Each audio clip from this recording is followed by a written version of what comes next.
my charming people, I'm Pooja and you're watching Stay Charming. In this video, I'm going to make this super easy hairstyle. So yeah, let's get started. So to make this hairstyle, I have done side parting, then I'm taking small section, dividing into two equal sections, and I'm twisting these two sections together. And then what I'm doing, I'm adding some sections from the front, and I'll keep on repeating this process. I'll keep on doing until I reach my ear, then I'll twist the rest of the hair. Yeah, while doing this my hair are disturbing me, so I'm securing them at the back.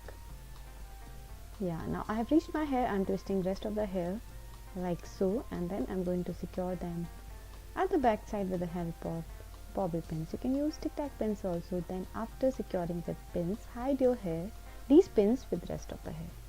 How cool is that? It took hardly 1 minute. I hope you liked this video. If you really liked it, please press that like button. It means a lot to me. And if you have not subscribed to my channel yet, subscribe it now. Hit the bell button to get the notification of all the latest videos.